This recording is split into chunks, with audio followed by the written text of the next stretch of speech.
तस्यै भगवतो अरहतो सम्मा सम्बुद्धस्यै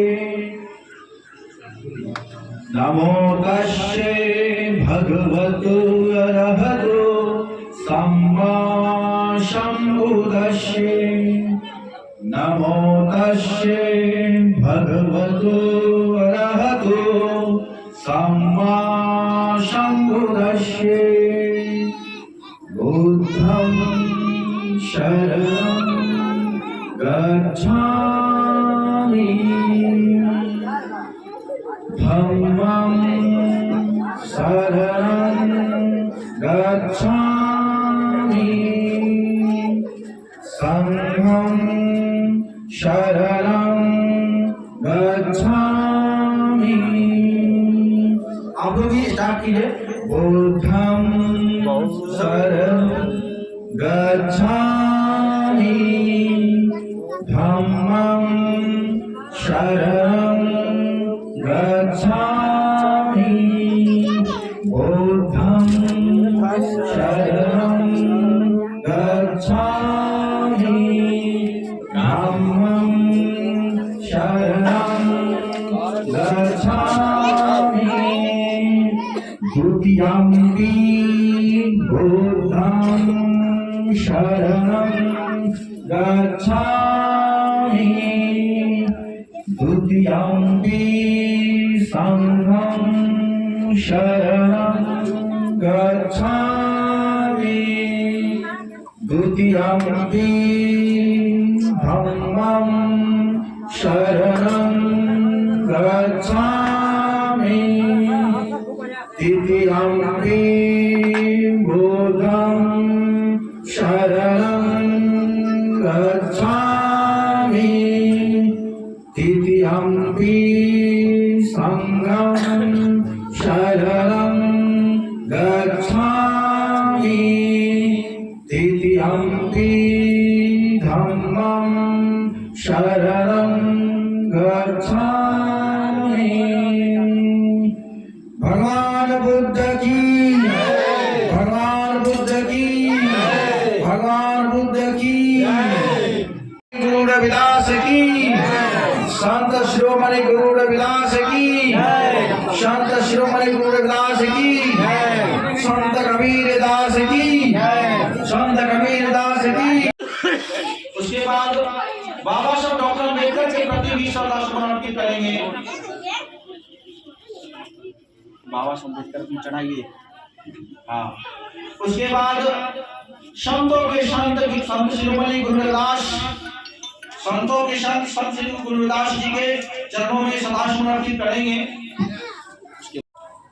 पाणातिपाता वेरमणि सिक्खापदं समादयामि पाणातिपाता वेरमणि सिक्खापदं समादयामि अदिन्नदाना वेरमणि सिक्खापदं समादयामि कामेषु मिच्छाचारो वेरमणि सिक्खापदं समादयामि मूषावादा वेरमणि सिक्खापदं समादयामि सुरामेरमज्जापमादधाना वेरमणि सिक्खापदं समादयामि। तो ये है आपका पंचशील। पंचशील का अर्थ है एक रास्ता है। धर्म अलग है, धम्म अलग है। भगवान बुद्ध धम्मम शरणम गच्छामि कहते हैं, धर्मम नहीं कहते हैं। धम्मम मतलब एक पथ है, एक रास्ता है जिस रास्ता के सहारे आप मंजिल पहुंच सकते हैं। लोग कहते हैं ना, कितने बच्चे लोग कहते हैं मैट्रिक एग्जाम देना है, कितना मेहनत करेंगे, कितना क्या करेंगे। उसके लिए क्या संदेश है कि आप समय से पढ़िए, समय से ध्यान दीजिए। उसी लिए भगवान बुद्ध कहते हैं कि किसी मंजिल पर पहुंचने से पहले यात्रा अच्छा करने से होता है। अर्थात मंजिल पर जब पहुंचना है तो यात्रा अच्छा कीजिए, तभी मंजिल पर पहुंचिएगा। दही खा लेने से आपका मैट्रिक फर्स्ट एग्जाम नहीं होगा। और एग्जाम से 10 दिन पहले किसी भी अगरबत्ती धूप जला लेने से आपका एग्जाम ठीक से नहीं होने वाला है। अगर ऐसा होता तो भारत में कितने लोग अगरबत्ती धूप दही खा के जाते हैं, लेकिन कितना लोग उसमें फेल भी हो जाते हैं। तो फिर कहिएगा उसका क्या मतलब है। इसलिए कहा जाता है कि धर्म मत एक रास्ता है। आप कोई भी चीज कर रहे हो, इसके लिए पहले प्लान बनाओ, तैयार बनाओ। हमको पटना जाना है तो पटना वाला गाड़ी पकड़ना है, तभी आप पटना पहुंचिएगा। नहीं तो हवन यज्ञ ये जितने भी करने से आपको पटना नहीं पहुंचिएगा। पटना पहुंचने के लिए यात्रा अच्छा से करने से होगा। आगे कहते हैं संघम शरणम गच्छामि, अर्थात संगठन में चलो, संगठित चलो, संगठित बन के चलो। उसी को बाबा साहब अम्बेडकर क्या कहते हैं, शिक्षित बनो, शिक्षित बनो, संगठित बनो, संघर्ष करो। भगवान बुद्ध जी को कहते हैं बुद्ध के बुद्धि की शरण में जाओ, अपने पथ के शरण में जाओ और एक संगठन में रहो, संगठित रहो। संगठित रहोगे तो आप अत्याचार झूठ जाति नहीं होगा। आज बहुजन समाज पर अत्याचार क्यों होता है, इसका कारण है कि हम संगठित नहीं हैं। बाबा साहब अम्बेडकर ने हमें 3 चीज बताया, भाई और बहनों, हमारे वाताओं, शिक्षित बनो। शिक्षित तो मतलब होता है अपने बुद्धि के शरण में जाओ। अर्थात जब कोई कह दे इस घर में मोमबत्ती जल रही है तो आपको देखना है मोमबत्ती जल रही है कि नहीं जल रही है। अगर जल रही है, जब आप देख लिए तो उसे मानने की आवश्यकता है क्या? जब आप जान गए तो मानने की आवश्यकता है नहीं। जिसको आप जानते हैं उसको मानते हैं, और जिसको आप नहीं जानते हैं उसी को मानते हैं। इसलिए भगवान बुद्ध कहते हैं बुद्धं शरणं गच्छामि, बुद्धि के शरण में जाओ, अपना बुद्धि की शरण में जाओ, दूसरे को बुद्धि में नहीं। आपका बुद्धि क्या कहता है, कहता है ये तराजू तोड़ के तब मुख बाहर आने। बोलिए का अनमोल है, जो कोई बोले जाने ये तराजू तोड़ के तब मुख बाहर आने। तो कहने का मतलब आप किसी चीज को क्या सही है क्या गलत है, हृदय के तराजू पर तोड़कर उसे पहचानो कि क्या सही है और क्या गलत है। ऐसा नहीं कि आपके फल्ला जी कह दिए हैं या आपके माता पिता कह दिए हैं या आपके पूर्वज कह के गए हैं वो सब गलत है। सही क्या है? सही वही है जो आपका दिल दिमाग मानता है, आपका पथ ही सही है। भगवान बुद्ध ने उपदेश दिए कि अपने मार्ग पर अगर आपको लगता है वो सत्य है, आप अकेले खड़े रहो।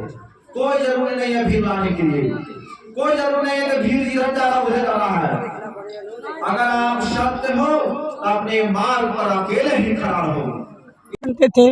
अच्छा, डर उर नहीं लगता है कि जो पता नहीं अब इनको पूजा कर रहे हैं, भगवान को नहीं करेंगे तो पता नहीं खड़ा है, पता नहीं गायब हो जाए? नहीं डर कौन चीज का है? अच्छा, ऐसा बात नहीं। नहीं ऐसा बात, मेरा लड़का मनोज है, बता रहे हैं अच्छा, तो मार्ग पर चलना है, हाँ, उनको मजबूती करना है, सब संगठन हो, बिल्कुल बिल्कुल बिल्कुल। सब कोटि, सब भैया दीदी से बताना है। तो अपना भगवान को मार्ग पर चलिए। आपका भगवान यही तीनों होंगे, यही। हाँ, यही मार्ग पर चलिए, सब भाई बहन मिल करके और मजबूती बनाइए, आपको अपना जाति हो। बिल्कुल बिल्कुल बिल्कुल। और क्या कहें, पहले अंधकार में थे, जानेंगे तब तो मानेंगे। बिल्कुल तो हम लोग को पहले जानकारी नहीं था, लेकिन आस्ते आस्ते जानकारी जैसे जैसे हो रहा है वैसे वैसे मानने के लिए हम लोग ये हो रहे हैं। तो विशेष तो कुछ कहना नहीं है। इस तरह का आप लोग कार्य कर रहे हैं, आपके आसपास जितने भी होंगे सभी दुखी होंगे, खुशी नहीं होंगे, ऐसा भी तो हो सकता है? ना ऐसा कोई बात नहीं है। जो मन चंगा तो कठौती में गंगा, संत रविदास जी कह गए हैं, जो मन चंगा तो हमको अगर दिल अगर साफ है तो हम इनको माने, और जिसको अगर मानने का मन है, जो हम पत्थर पूजे तो पत्थरे पूजे, उनका अगर संतुष्टि है उसी में यदि है। तो भगवान है, आप कह रहे हैं पत्थर है? माने तो देव न तो पत्थर। तो जो लोग जो ना समझ आदमी जो है वो तो देवता ही मान के पूजा कर रहा है, लेकिन जो ना मानने वाला है वो तो पत्थर समझ रहा है।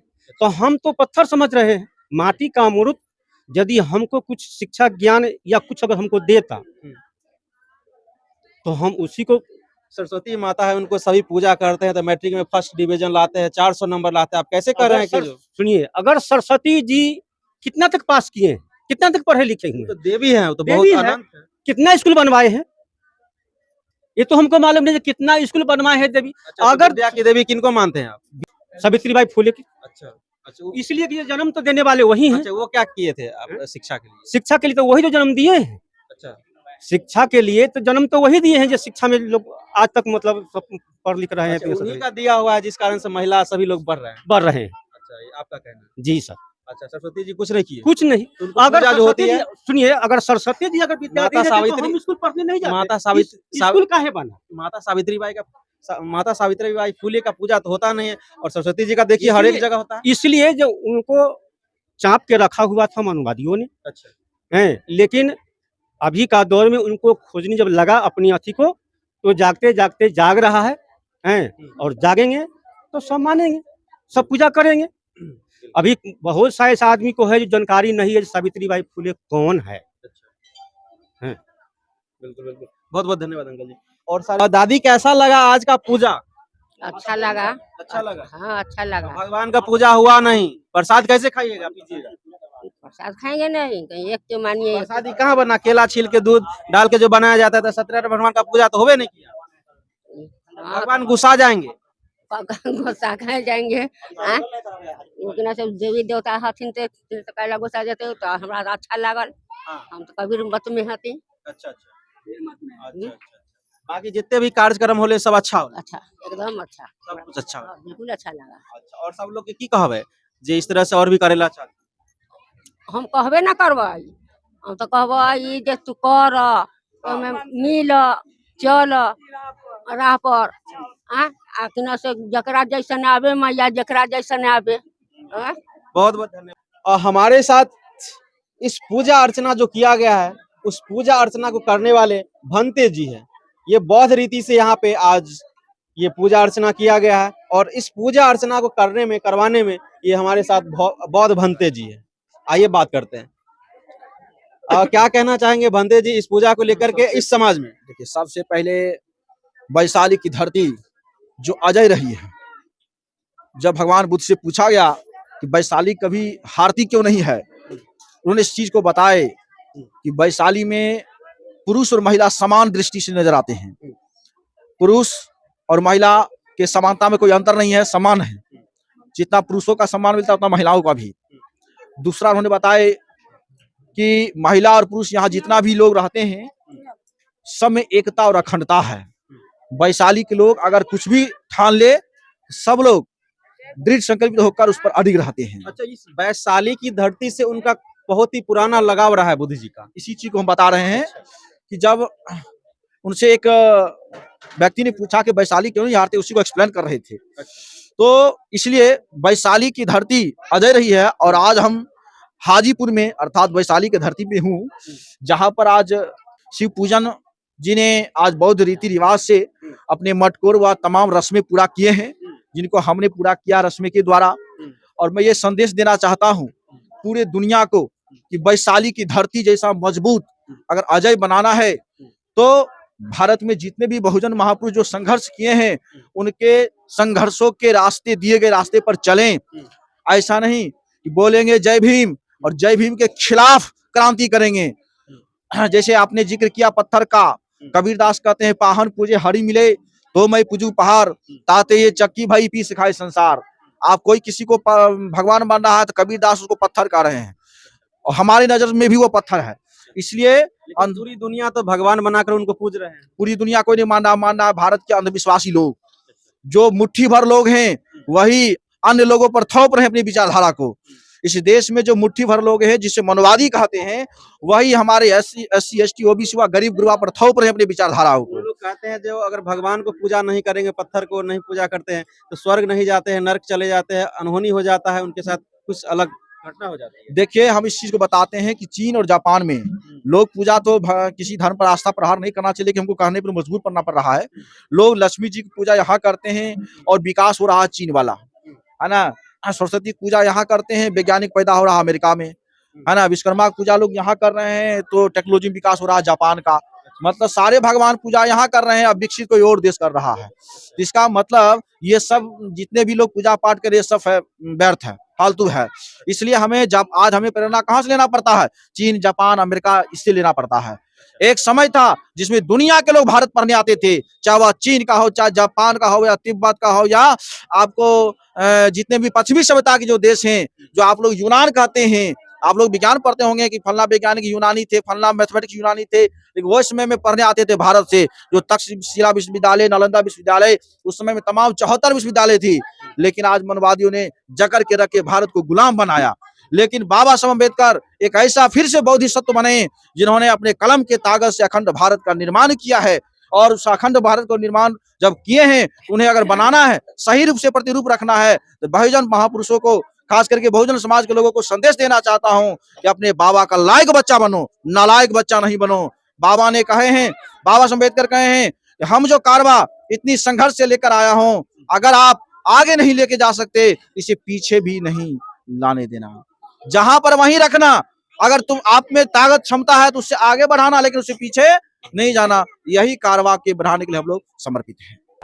आज आप बाकरपुर में आए हैं, बाकरपुर की धरती पर जो जिन्होंने आपको बुलाए हैं, उनको क्या संदेश देना चाहेंगे अपने इस वीडियो को? खास करके मनोज बाबू को हम पहले कह दिए कि समाज में अच्छे लोग के कारण अत्याचार अन्याय होता है।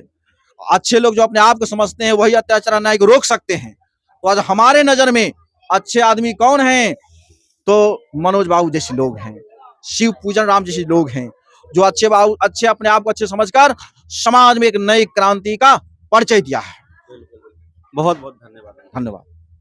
तो अभी आप लोग देख रहे थे, जो मैं बाकरपुर वैशाली जिला में था, और यहाँ पे एक शादी समारोह का जो घीढ़ारी मटकोर होता है, घी ढारी, उस कार्यक्रम में हम लोग थे यहाँ पे, और आप लोग देख रहे थे जो यहाँ कौन सी रस्म, कौन सी रीति के द्वारा यहाँ पे आज पूजा अर्चना किया जा रहा था। इस वीडियो के बारे में अपना तथ्य निश्चित ही लिखे। बहुत बहुत धन्यवाद।